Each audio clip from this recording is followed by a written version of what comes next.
जय जय रघुवीर समर्थ. समर्थ म्हणतात की सूर्यग्रहण संपल्यावर आपण घरातील पाणी सर्व टाकून देतो. समर्थ म्हणतात की सूर्यग्रहण संपल्यावर आपण घरातील पाणी सर्व टाकून देतो. पण समर्थ म्हणतात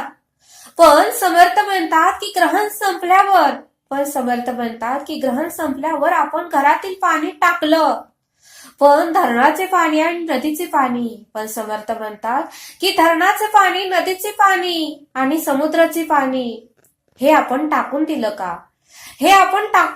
म्हटले समर्थ. समर्थ म्हणतात की रोज आपल्याला पिण्याचे पाणी हे या धरणाचे व नदीचेच येतं. रोज आपल्याला पिण्याचे पाणी या धरणाचं, नदीचंच येतं. आणि म्हणून समर्थ म्हणतात की आपण थोडासा विचार केला पाहिजे. आपले विचारच चुकतात असं समर्थ आपल्याला इथे सांगतात. आणि म्हणून समर्थ म्हणतात की ग्रहण तर आपल्या कर्माला लागले आहे. समर्थ म्हणतात की ग्रहण तर आपल्या कर्माला लागले आहे.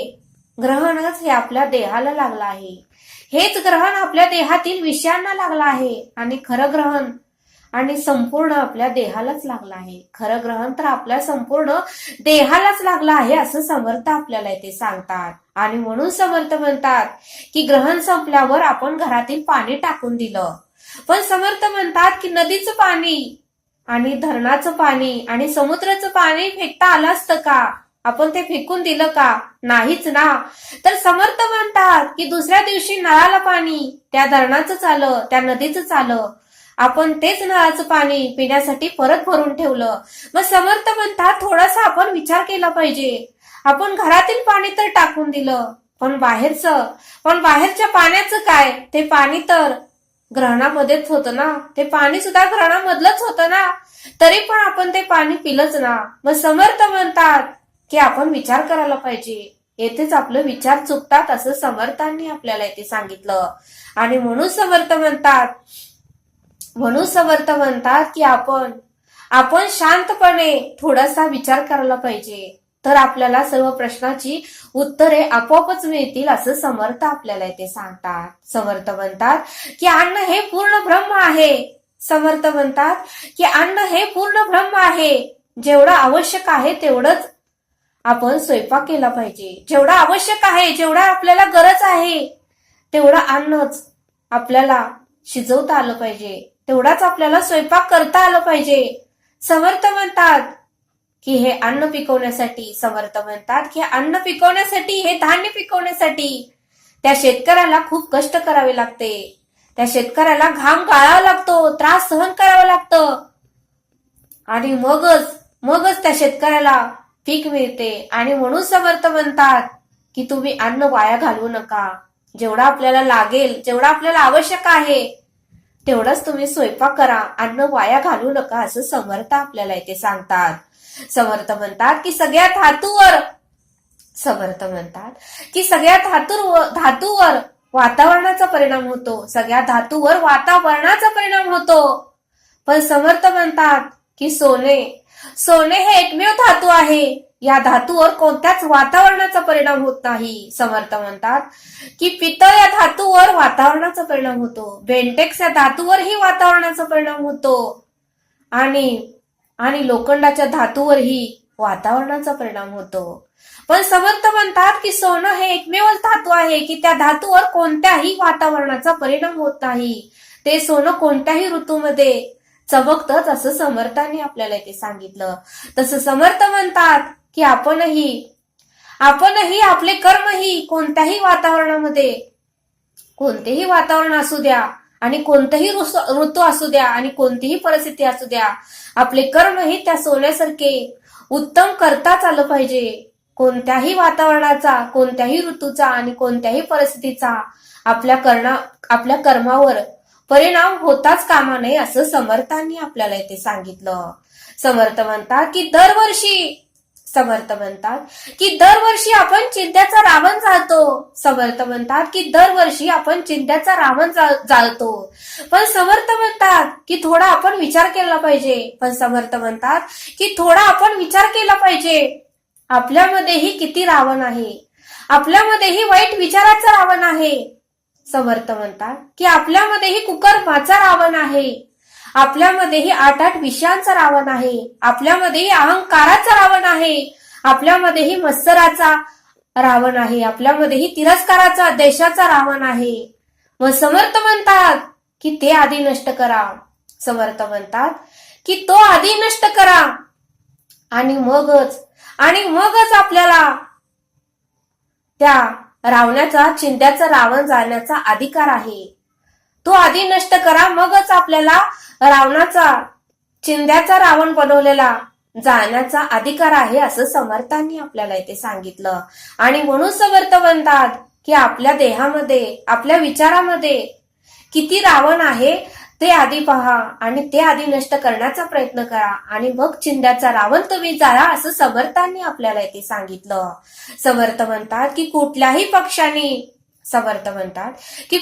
पक्षाने कोणतेही फळ धुवून खाल्लं नाही तरीही ते कधीही आजारी पडत नाही. समर्थ म्हणतात की कुठल्याही पक्षाने कोणतेही फळ धुवून खाल्ले नाही तरीही ते कधीही आजारी पडत नाही. आणि आपण मात्र फळ धुवून खातो आणि तरीही आपण नेहमी आजारी पडतो, असं समर्थ आपल्याला इथे सांगतात. समर्थ म्हणतात की एटीएम मध्ये अकाउंट बॅलन्स असेल तरच आपल्याला पैसे काढता येतात. समर्थ म्हणतात की एटीएम मध्ये अकाउंटचा बॅलन्स असेल तरच एटीएम मधून आपल्याला पैसे काढता येतात. पण जर आपल्या अकाउंट मध्ये बॅलन्सच नसेल तर पैसे काढताच येणार नाही. तसं समर्थ म्हणतात तिकडे जाऊ नका. समर्थ म्हणतात की तुम्ही तुमच्या देहाकडे या. तुमच्याकडेही पुण्याचा बॅलन्स असेल तरच तुम्हाला समाधानाने सुख मिळणार आहे, असं समर्थांनी आपल्याला इथे सांगितलं. समर्थ म्हणतात की आपला मुलगा आणि मुलगी, समर्थ म्हणतात की आपला मुलगा आणि मुलगी यांच्याकडेही आपल्याला लक्ष देता आलं पाहिजे. आपला मुलगा आणि मुलगी यांच्याकडेही आपल्याला लक्ष देता आलं पाहिजे. ते कुठे जातात, काय करतात, याकडेही आपल्याला लक्ष देता आलं पाहिजे. कारण समर्थ म्हणतात की मुलगा आणि मुलगी, आपली मुलंच ही आपली खरी प्रॉपर्टी आहे आणि त्यांच्याकडेही आपल्याला लक्ष देता आलं पाहिजे. त्यांनाही उत्तमाचे संस्कार आपल्याला करता आलं पाहिजे, त्यांनाही उत्तम मार्ग आपल्याला सांगता आलं पाहिजे, असं समर्थांनी आपल्याला इथे सांगितलं. कारण समर्थ म्हणतात आपण जर त्यांना उत्तम मार्ग सांगितला, समजावून सांगितलं तर ते नक्कीच तुमचं ऐकतील, असं समर्थांनी आपल्याला इथे सांगितलं. आणि म्हणून समर्थ म्हणतात की बालपण नेमते गेले. म्हणून समर्थ म्हणतात की बालपण नेमते गेले, तारुण्य वेचले विषयांकडे. बालपण नेमते गेले, तारुण्य वेचले विषयांकडे. वृद्धपणे भोगणे लागे नाना कर्मयोग. वृद्धपणे भोगणे लागे नाना कर्मयोग. आणि म्हणून समर्थ म्हणतात की आपलं बालपण नेमतं गेलं. बालपणी लहानपणी काहीच करत नाही. आपलं बालपण सगळं खेळण्यातच जातं. आणि तरुणपण येतं. तरुणपणी आपल्याकडे विषय येतात आणि आपलं पाप वाढतं. आणि वृद्धपणी म्हणजे म्हातारपणी जे आपण तरुणपणी केलेलं असतं ते म्हातारपणी आपल्याला फेडावं लागतं. आणि म्हणूनच समर्थ म्हणतात की बालपण नेमते गेले, तारुण्य वेचले विषयांकडे, वृद्धपणे भोगणे लागे कर्मयोग, असं समर्थांनी आपल्याला इथे सांगितलं. समर्थ म्हणतात की कावळा काळा आहे. समर्थ म्हणतात की कावळ्याचा रंग काळा आहे म्हणून त्याने कधीही आत्महत्या केली नाही. समर्थ म्हणतात की कावळ्याचा रंग काळा आहे म्हणून त्याने कधीही आत्महत्या केली नाही. पण मनुष्य मात्र थोडा त्रास झाला की आत्महत्या करण्याचा विचार करतो. पण मनुष्य मात्र थोडा जरी त्रास झाला तर आत्महत्या करण्याचा विचार करतो, असं समर्थ आपल्याला इथे सांगतात. आणि म्हणून समर्थ म्हणतात की पशु पक्ष्यांकडेही आपल्याला पाहता आलं पाहिजे. त्यांच्याकडूनही आपल्याला बरंच काही शिकण्यासारखं आहे, असं समर्थांनी आपल्याला इथे सांगितलं. समर्थ म्हणतात की सुख आलं. समर्थ म्हणतात की सुख आलं की आपल्याला परब्रह्माचा विसर पडतो. सुख आलं की आपल्याला परब्रह्माचा विसर पडतो. आणि दुःख आलं की परब्रह्माचा आपण नामस्मरण करतो. तसं समर्थ म्हणतात की सुख जरी आलं आणि दुःख जरी आलं, म्हणून समर्थ म्हणतात की सुख जरी आलं दुःख जरी आलं तरी परब्रह्माला आपण विसरायचं नाही. त्या ईश्वराला, त्या परब्रह्माला आपण कधीही विसरायचं नाही. सुखातही त्याचं आपल्याला नामस्मरण करता आलं पाहिजे. आणि दुःखातही त्याचं आपल्याला नामस्मरण करता आलं पाहिजे असं समर्थांनी आपल्याला इथे सांगितलं. आणि म्हणून समर्थ म्हणतात की सुख आलं तरी त्या परब्रह्माला विसरू नका आणि दुःख जरी आलं तरी त्या ईश्वराला विसरू नका असं समर्थांनी आपल्याला इथे सांगितलं. समर्थ आपल्याला एक बोध सांगतात. एकदा समर्थांना चाफळला जायचं होतं. पण पावसाळ्याचे दिवस होते आणि कोयना नदीला पूर आला होता. कोयना नदीला मात्र भरपूर पूर आला होता. आणि कोयनाच्या पलीकडे समर्थांना जायचं होतं. कोयना नदीच्या पलीकडे समर्थांना जायचं होतं. पण जाणार तर कसं? तर कारण कोयना नदी ही दुतंडी भरून पाहत होती. कोयना नदीला भरपूर पूर आला होता. आणि म्हणून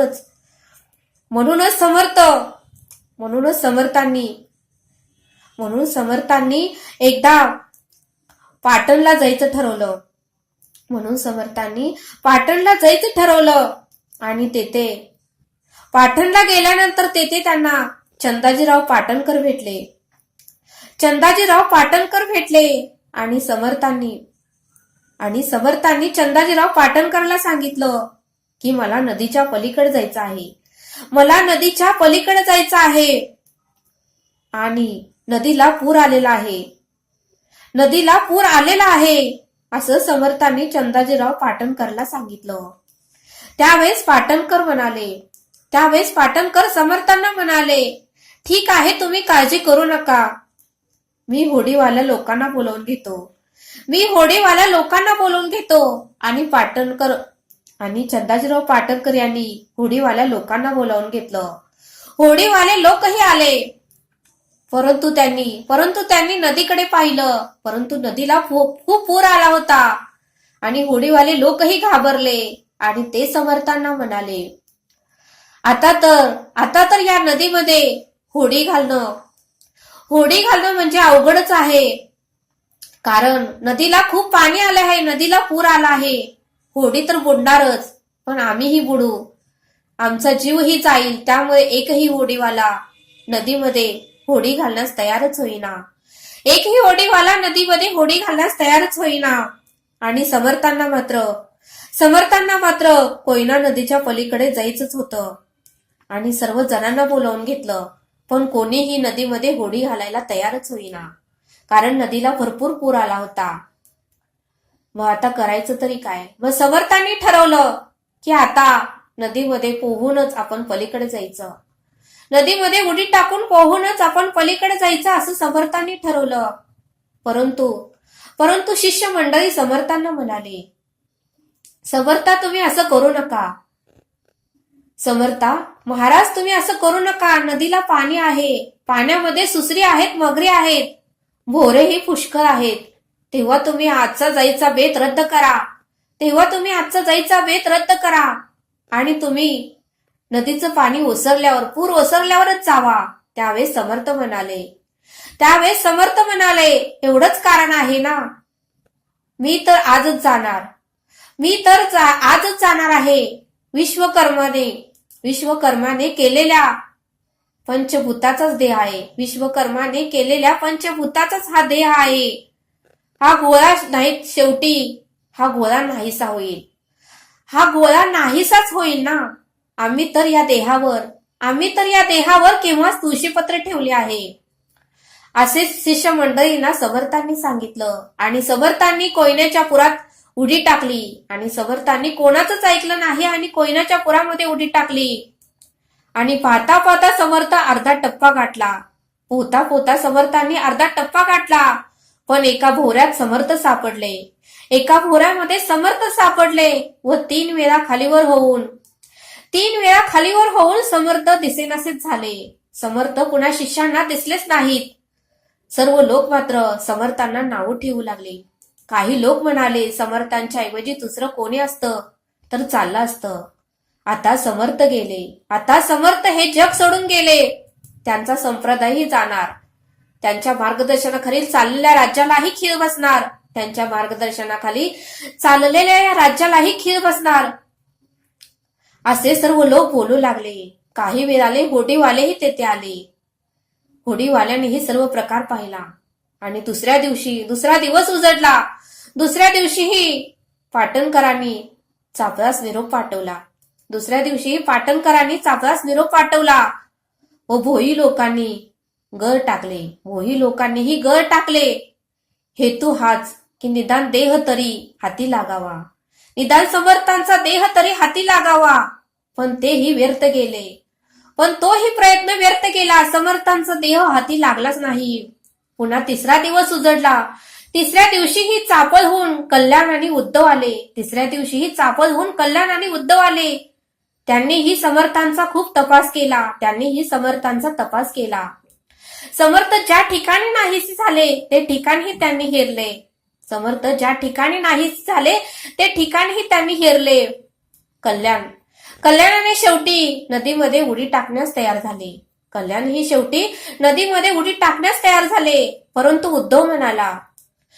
उद्धव कल्याण स्वामींना म्हणाला की समर्थ गेले आता तुम्हीही जाणार. मग मी तरी जगून काय करू? मीही तुमच्या बरोबर येतो. मी तर राहून काय करू? मीही येतो. त्यावेळेस मात्र कल्याण हसू लागले आणि कल्याण स्वामी हसून म्हणाले, उद्धवा समर्थ गेले म्हणून तुला कोणी सांगितलं? समर्थ गेले असे तुला कोणी सांगितलं? उद्धव म्हणाले, सर्व शिष्य मंडळी म्हणत आहेत, सर्व गावकरी म्हणत आहेत. कल्याण म्हणाले, समर्थ विश्वाचे सृष्टीचे चालक आहेत. ते कधीही जाणार नाहीत. समर्थ गेले असे जे लोक म्हणतात त्यांचा निकाल खोटा आहे. सगळं जग बुडेल तरी समर्थ कधीही बुडणार नाहीत. उद्धवा तू इतके दिवस समर्थ सेवेत राहून तू हेच का बोलतोस? तू हेच शिकलास का? तू येतेच थांब, मी समर्थांना घेऊन येतो. कल्याण स्वामींनी उद्धवाला सांगितलं, तू येतेच थांब, मी समर्थांना घेऊन येतो. कल्याणांनी रघुपतीचे व समर्थांचे स्मरण करून पुरात उडी मारली. समर्थ ज्या दिशेने गेले होते त्या दिशेनेच कल्याण स्वामीही गेले. कल्याण स्वामी हे समर्थांचे पटशिष्य होते. कल्याण पोहत समर्थ जेथे पुढाले तेथे गेले आणि उडी मारल्यानंतर खाली समर्थ पाद्यासन घालून बसलेले आढळले. समर्थ मांडी घालून नामस्मरण करत बसले होते. कल्याणाने पुन्हा पाण्यावरती आला. एक दीर्घ श्वास घेतला आणि पुन्हा कल्याण स्वामींनी नदीमध्ये उडी मारली आणि पुन्हा समर्थ ज्या ठिकाणी समर्थांनी पाद्यसन करत बसले होते त्याच ठिकाणी कल्याण स्वामीही गेले आणि त्यांनी पाद्यसनात बसलेल्या कल्याण स्वामींनी आपले डोके पाद्यसनात बसलेल्या समर्थांमध्ये घातले आणि समर्थांना आपल्या खांद्यावर घेतले आणि त्यांना काठावर आणले आणि त्यांना सुखरूपपणे काठावर आणले. उद्धवानेही त्यांना हात धरून वर आणले. उद्धवानेही त्या दोघांना हात धरून वर आणले. समर्थ व कल्याण दृष्टीस पडताच सर्वांना, गावकरी लोकांनाही आनंद झाला आणि सर्वांनी समर्थांची पाद्यपूजा केली. आणि सर्व गावकरी लोकांना मात्र आश्चर्य वाटले की 3 दिवस पाण्यात राहूनही समर्थांना सुसरीने त्रास दिला नाही, मगरीनेही खाल्ले नाही आणि समर्थांना भोऱ्यातही अडकले नाहीत. आणि खरंच समर्थ तुम्ही परब्रह्म आहात असं गावकरी लोकांनी समर्थांना सांगितलं आणि समर्थांचंही साक्षात दंडवत घालून दर्शन घेतलं आणि सर्वांनी कल्याण स्वामींचंही कौतुक केलं आणि सर्व लोकांना आश्चर्य वाटलं. गुरुप्राप्तीसाठी झटणाऱ्या कल्याणाचेही सर्वत्र कौतुक झाले. आणि म्हणूनच कल्याण स्वामी हे समर्थांचे आवडते शिष्य होते असा सुंदर बोध समर्थांनी आपल्याला इथे सांगितला. समर्थ आपल्याला एक श्लोक सांगतात, मना अल्पसंकल्प तोही नसावा, सदा सत्य संकल्प चित्ती वसावा, जनी जल्प विकल्प तोही त्यजावा, रमाकांत एकांत काळी भजावा. या श्लोकाचा अर्थ समर्थ सांगतात की हे मना, विषयाबद्दलची अल्प वासनाही नसावी. हे मना, तुझ्यामध्ये विषयाबद्दलची अल्प वासनाही नसावी. चित्तामध्ये नेहमी सत्य संकल्पना असावी. चित्तामध्ये नेहमी सत्य संकल्पनाच असावी. लोकांमध्ये व्यर्थ बडबडणे, वाद घालणे, लोकांमध्ये व्यर्थ बडबडणे, वाद घालणे व एखाद्या गोष्टीबद्दल तर्क कुतर्क करणे, या गोष्टीचा सर्वर्थाने त्याग कर. एखाद्या गोष्टीबद्दल तर्क वितर्क करणे, या गोष्टीचा सर्वर्थाने तू त्याग कर. त्याऐवजी एकांतात राहून तू त्या श्रीहरीची भक्ती कर. त्यातच तुझे कल्याण आहे.